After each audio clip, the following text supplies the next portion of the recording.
Hello বন্ধুরা, দুটো updates দেবো মিঠুন দাকে নিয়ে, মিঠুন চক্রবর্তীকে নিয়ে। দুটোই খুব গর্বের বিষয়। তবে প্রথম যে আপডেটসটা, এটা কোনো আপডেটস না, এটা সুমন ঘোষ মানে কাবুলিওয়ালার যে পরিচালক, তিনি নিজে শেয়ার করেছেন তার ফেসবুক পেজে। আপনারা জানেন যে সুমন ঘোষ এখানে থাকেন না, তার হোম টাউন অবভিয়াসলি কলকাতায়, তার কলকাতায় জন্ম, কলকাতায় পড়াশোনা।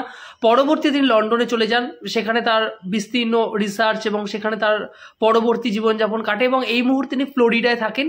তো তিনি বিভিন্ন সময় ট্রাভেল করেন। তো তিনি লন্ডন থেকে মেবি দোহা যাচ্ছিলেন, তো সেরকম জায়গায় এয়ারলাইন্সে কাতার যে এয়ারওয়েজ রয়েছে সেখানে তিনি সিনেমার জন্য সার্চ করেন কি সিনেমা দেখবেন। সেই মুহূর্তে তিনি কিন্তু কাবুলিওয়ালা অপশান খুঁজে পান।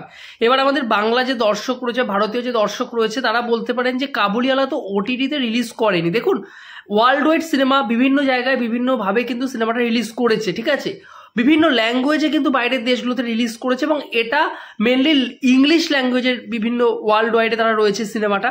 আমাদের ইন্ডিয়াতে যখন রিলিজ করবে পশ্চিমবঙ্গের ওটিটি প্ল্যাটফর্মে রিলিজ করা হবে, তারপর পশ্চিমবঙ্গের মানুষ দেখতে পারবে। নাহলে আপনারা জানেন যে অন্য উপায় রয়েছে, সেখানে দাঁড়িয়ে আপনারা কিন্তু ইংলিশ ভার্সানটা সেখান থেকে ডাউনলোড করলেও করতে পারেন, সেটা আমি বলছি না। যাই হোক, তো তিনি সেই ইংলিশ ভার্সানটা দেখেন এবং তিনি কিন্তু আপ্লুত হয়ে যান।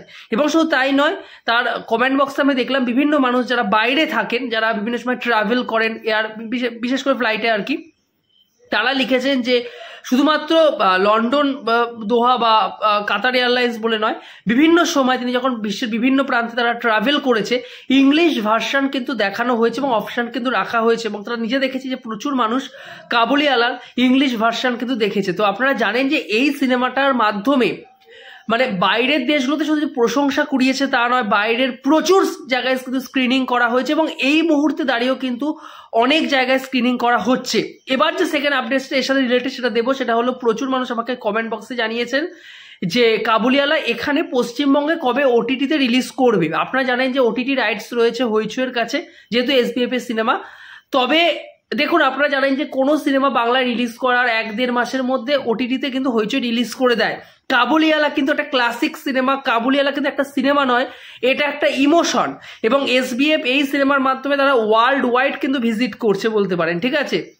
এই সিনেমাটা এখনই কিন্তু ওটিটি প্ল্যাটফর্মে তারা রিলিজ করতে চাইছে না, এটা এখনো শেষ কয়েক মাসে চীনে স্ক্রিনিং করা হয়েছে, তাছাড়া বিশ্বের বিভিন্ন জায়গায় ইউএসএ, লন্ডন, কত জায়গায় স্ক্রিনিং হয়েছে আপনারা জানেন, বিভিন্ন ভাষাতে স্ক্রিনিং হয়েছে, মেনলি এটা ইংলিশ ভাষাতে করা হয়েছে। তো সেক্ষেত্রে তারা এখন চাইছে না সিনেমাটা ওটিটি প্ল্যাটফর্মে রিলিজ করতে, আরও কয়েকটা জায়গায়, দেশের বিভিন্ন জায়গায়, দেশের বাইরে বিভিন্ন জায়গায় তারা স্ক্রিনিং করবেন, তারপর সিনেমা তারা ওটিটি প্ল্যাটফর্মে হইচইতে রিলিজ করবে। হইচইতেই আসবে, হইচই এর স্ট্রিমিং পার্টনার আছে, কোনো চিন্তা নেই। তবে কানাঘুষা শোনা গেছিল এপ্রিল মাসে আসার কথা ছিল, এপ্রিল মাসে তারা মেবি বাদামি হায়নার কবরে রিলিজ করে দেয় এই সমস্যার জন্য। পরবর্তীতে মে মাসে রিলিজ করার কথা ছিল, কিন্তু মে মাসেও তারা রিলিজ করে না। তো এখন যেটা নিউজ শোনা যাচ্ছে পুজোর আগে তারা রিলিজ করবে, তবে যদি স্ক্রিনিং চলে বিভিন্ন জায়গায় ওয়ার্ল্ড ওয়াইড, তবে কিন্তু তারা সেটা পিছিয়েও দিতে পারে। তবে যেহেতু গত বছর ডিসেম্বরে রিলিজ করেছিল, প্রচুর মানুষ অপেক্ষা করে রয়েছেন, তো তাদের জন্য পুজোর আগেই তারা চেষ্টা করছে রিলিজ করে দেওয়ার। এই ছিল আজকে দুটো আপডেটস। আপনারা জানাবেন Mithun Chakraborty one and only ভাই, তার কাজ মানে সে বছরে একটা কাজই যদি করে সেটা ওয়ার্ল্ড ওয়াইড মানুষ দেখবেন আর কি। মানে বাংলাতে তো অজস্র সিনেমা রোজ রিলিজ হয়, প্রতি সপ্তাহে রিলিজ হয়, কিন্তু ওয়ার্ল্ড ওয়াইড তো একটা দুটোই সিনেমা যায়, সেটাতে মিঠুন দাই থাকে। যাই হোক, আপনারা জানাবেন এই দুটো আপডেটস শুনে আপনারা কিরকম এক্সাইটমেন্ট হয়েছেন। এক্সাইটমেন্ট আপনাদের মধ্যে কাজ করছে। ভিডিওটি ভালো লাগলে ইনফরমেটিভ ভিডিও পেতে চ্যানেলটিকে সাবস্ক্রাইব করে পাশে থাকবেন বন্ধুরা। জয় হিন্দ।